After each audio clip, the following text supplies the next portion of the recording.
Jai Hind students, I am Neetu Singh from Government High School Bhojla, Jhansi. Students, today I am going to teach you poem number 5, The Legend of Northland, composed by Phoebe Cary. And students, this is a very beautiful poem which teaches you a lesson that we should not be selfish.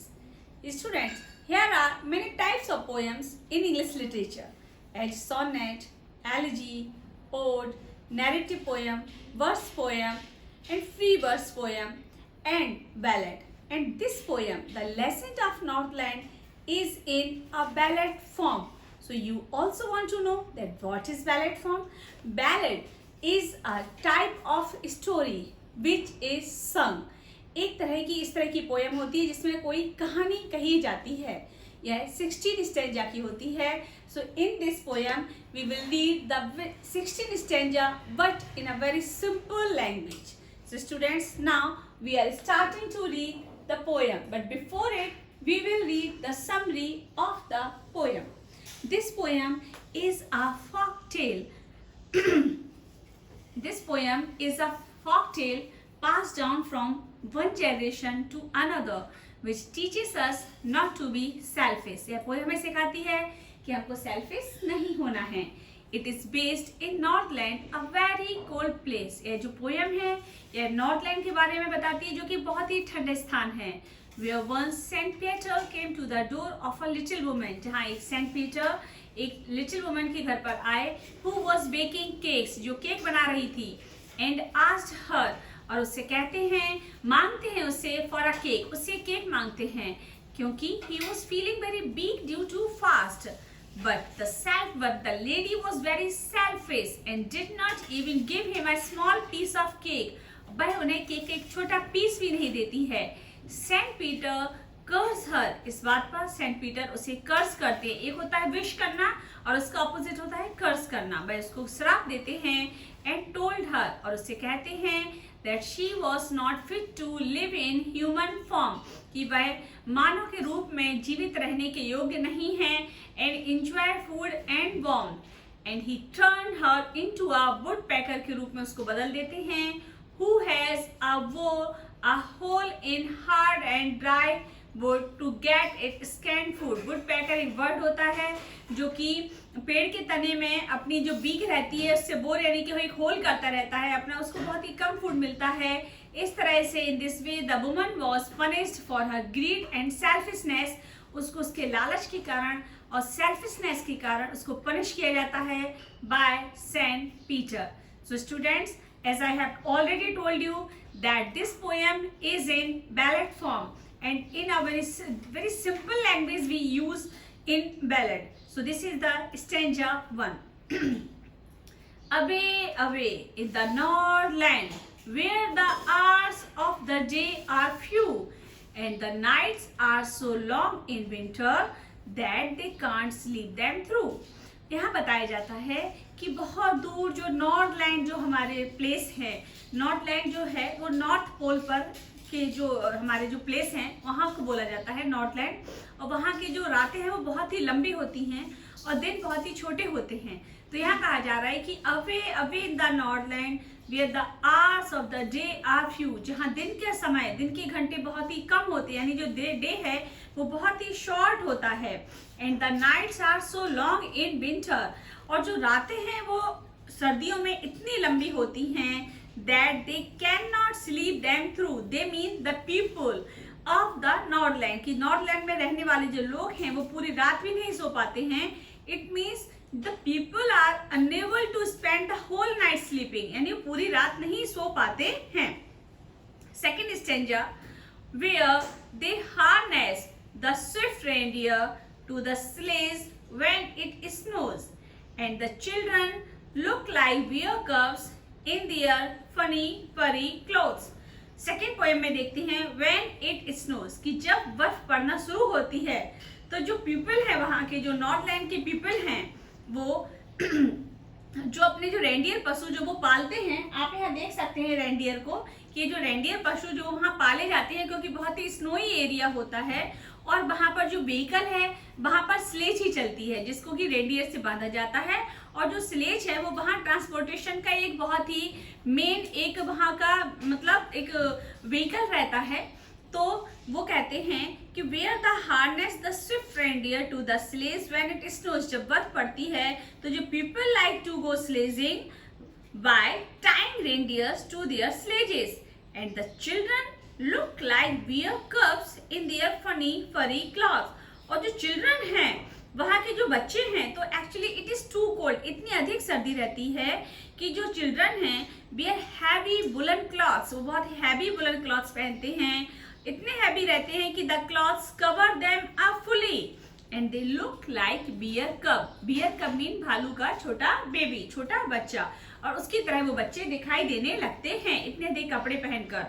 In stanza third they tell them a curious story, I don't believe it is true, and yet you may learn a lesson if I tell the tale to you. यहाँ पर जो they है it is used for the parents and them is used for the children. तो कहा गया है, जो poetess है वो कहती हैं कि जो पेरेंट्स है वो अपने बच्चों को बहुत ही एक स्ट्रेंज एक स्टोरी सुनाते हैं, लेकिन पोएटिस का कहना है कि I don't believe this true, कि मेरा मानना है कि मैं तो इस घटना को सच्चा नहीं मानती हूँ, लेकिन फिर भी you may learn a lesson, आप इससे एक लेसन सीख सकते हैं। If I tell the tale to you, यदि तुम उस कहानी को सुनोगे तो आप उससे एक लेसन सीखते हैं। Stanza 4 Once when the good Saint Peter lived in the world below and walked about it preaching just as he did, you know.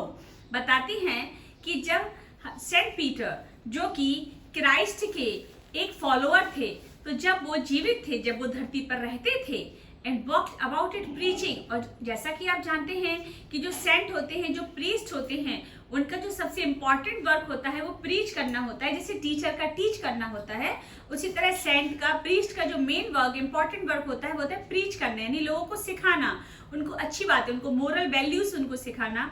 तो वह अपना प्रीच करते हुए घूम रहे थे, जैसा कि as he did you know, जैसा कि वह करते हैं। Stanza 5 He came to the door of a cottage in traveling round the earth, where a little woman was making cakes and baking them on the hearth.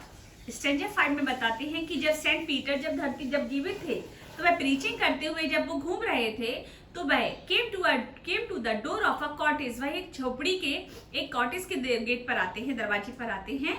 And where a little woman was making cakes, और उस घर में, उस cottage में एक छोटी महिला थी, वुमन थी, वो केक्स बना रही थी। And baking them on the hearth, hearth में होता है फायर प्लेस, जहाँ पर खाना बनाया जाता है, पकाया जाता है, और वो अपने उन केक्स को उस फायर प्लेस पर बेक कर रही थी, यानी सेक रही थी। स्टैंजा 6 एंड बीइंग फेंट with fasting for the day was almost done, he asked her from her store of cakes to give him a single one. तो जैसा कि आपने पढ़ा कि जो सेंट पीटर थे वे प्रीचिंग करते हुए घूम रहे थे, तो पूरा दिन समाप्त होने को था। एंड बीइंग फेंट विथ फास्टिंग, फास्टिंग यानी कि होता है उपवास, व्रत, यानी दिन भर से भूखे रहने के कारण वो बहुत ही वीक फील कर रहे थे, क्योंकि the day was almost done, क्योंकि जो डे था वो लगभग बस खत्म ही होने वाला था। So the Saint Peter asked the little woman, उन्होंने इस लेडी से कहा जो कि केक बेक कर रही थी, कि अपने स्टोर ऑफ केक्स, कि उसने जो केक बनाकर रखे हुए हैं उन केक्स में से to give him a single one, कि उन केक्स में से वो उसे एक सिंगल केक दे दे। Stanza 7 So she made a very little cake. इस बात पर जो वो लेडी थी, उसने अपने स्टोर में से उनको केक नहीं दिया, सेंट पीटर को उसमें से केक नहीं दिया। She made a very little cake, उसने एक बहुत ही छोटा केक बनाया। But as it baking lay, लेकिन जब उसने केक बनाकर उसे बेक होने के लिए, सिकने के लिए रखा, she looked at it, उसने उस केक को इस तरह देखा, and thought it seemed, और उस लेडी को ऐसा लगा, वुमन को ऐसा लगा, too large to give away. Give away mean to donate, to give as free, कि ये तो देने के हिसाब से too large, बहुत ही बड़ा है, केक देने के हिसाब से बहुत ही बड़ा है। तो स्टूडेंट्स आपने देखा ना कि मतलब शी इज वेरी सेल्फिश, इतना केक का स्टोर करके रखी थी, but she did not give a single piece to the Saint Peter, उसने एक सिंगल पीस भी नहीं दिया। और जब उन्होंने मांगा तो उसने उनके लिए एक छोटा केक बनाया, और जब उसने उसे सेका तो उसे लगा ये तो बहुत बड़ा केक है। Stanza 8 Therefore she needed another, फिर उसने नीडेड यानी कि जो डो था उसने दोबारा उसने डो को नीड किया, दोबारा आटा को मारा, and still a smaller one. अब आप देखिए कि हाउ शेल्फिश सी इज, कि उसने जो पहले जो केक बनाया था उससे भी छोटा केक बनाया, but it looked when she turned it over, जब उसने उस केक को बेक करने के लिए रखा और जब उसको पलटा तो उसने पाया कि as large as the first had done, कि अरे एक केक तो उतना ही बड़ा है जितना कि इससे पहले वाला केक था।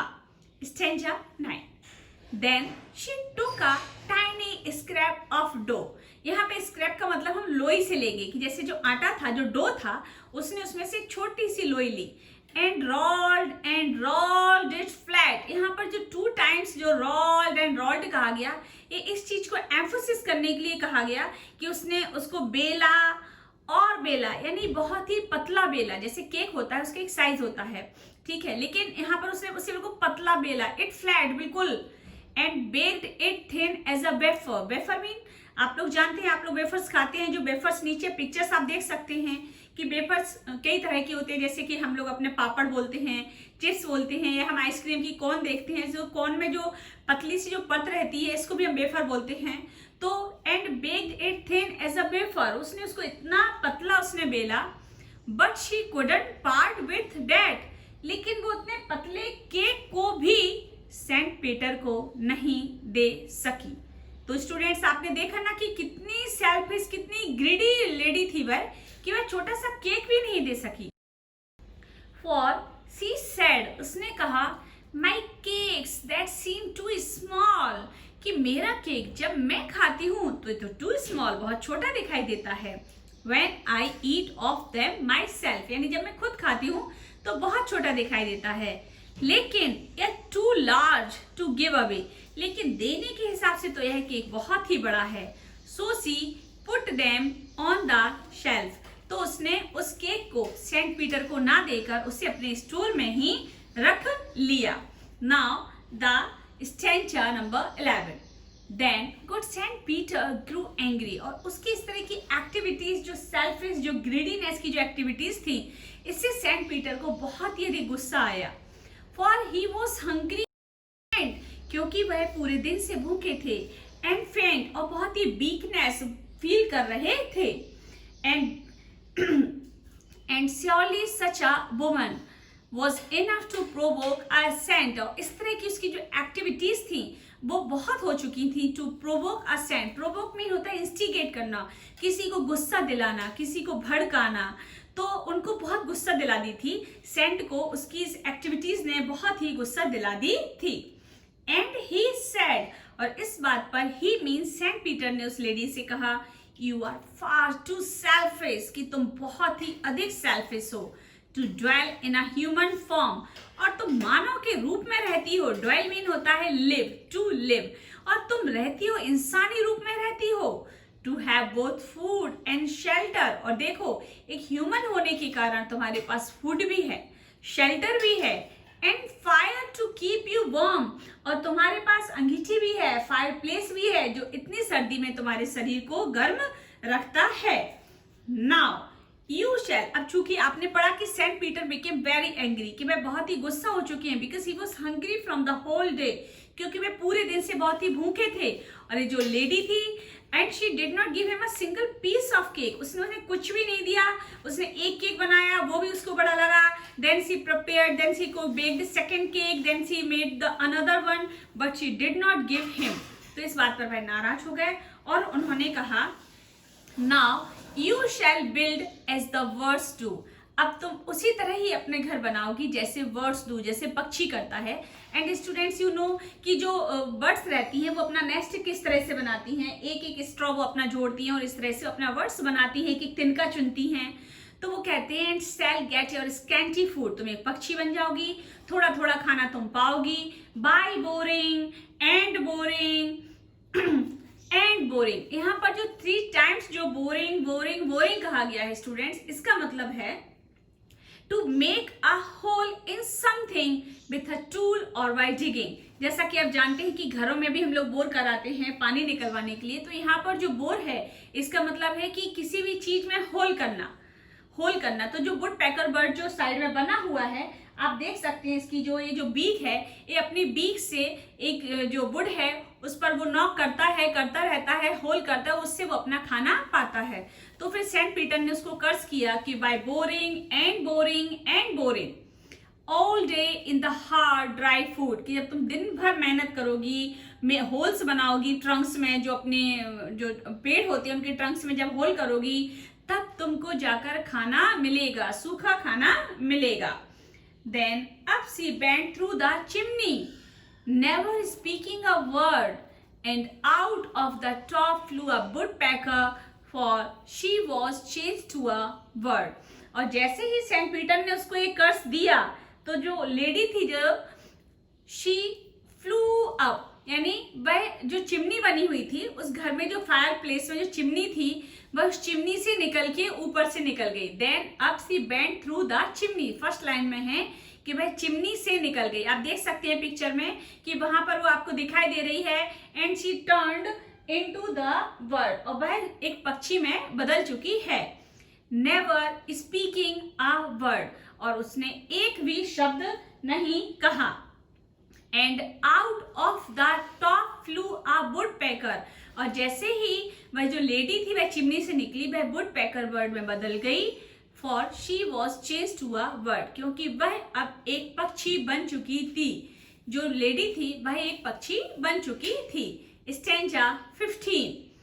She had a scarlet cap on her head, and that was left the same, but all the rest of her clothes were worn black as a coal in the flame। आप picture में देख सकते हैं कि जो word है उसका जो हेड है वह वहां पर रेड कलर का उसका जो हेड है वह दिखाई दे रहा है। ऐसा क्यों हुआ? क्योंकि जो लेडी जब बेक कर रही थी केक को, तब वह रेड कलर का स्कार्फ अपने सिर पर लगाए हुए थी। तो जब सेंट पीटर ने जब उसको कर्स किया, जब उसको श्राप दिया कि वह बर्ड बन जाए, तो वह चिमनी से निकल गई। तो उसके जो सारे जो क्लॉथ्स थे, सारे कपड़े जो थे, वो सारे कपड़े बर्न हो गए, लेकिन जो स्कार्फ था वो उसके सिर पर रह गया, और वह जो स्कार्फ था वो एक उस पक्षी के सर पर लाल सर उसका हो गया। She had a scarlet cap on her head, and that was left the same। वह स्कारलेट कैप उसके सर पर ज्यों का त्यों रहा। But all the rest of her clothes were worn, लेकिन वह जो भी कपड़े पहने हुए थी, तो जब वह चिमनी से निकली तो उसके सारे कपड़े जल चुके थे। Black as a coal in the flame, यानी कि उस आग में सारे कपड़े जल चुके थे। तो in the side in the picture you can see that the woodpecker bird that it has a red colour head and the whole the rest of the body is jet black, मतलब पूरी इसकी body black colour की है। And students, now here is the last stanza number 16। And every country school boy has seen her in the wood, और country का mean है यहाँ पर ब्लेज की। And every country school boy, और गांव में जो भी स्कूल बॉय हैं या जो भी बच्चे हैं, has seen her in the wood, उन्होंने इस पक्षी को देखा है। Where she lives in the trees, जहां वह पेड़ों पर रहती है। Till this very day boring and boring for food, और वह अपने मेकिंग होल्स करती रहती है ट्री ट्रंक्स में अपनी बीक से, किस लिए? For finding food. So students, here is a very nice poem, The Legend of Northland, composed by Phoebe Carey. And students, I hope you enjoyed a lot. So students, stay home, stay safe, stay healthy. जब पढ़ेगा India तभी तो आगे बढ़ेगा India. जय हिंद, जय भारत।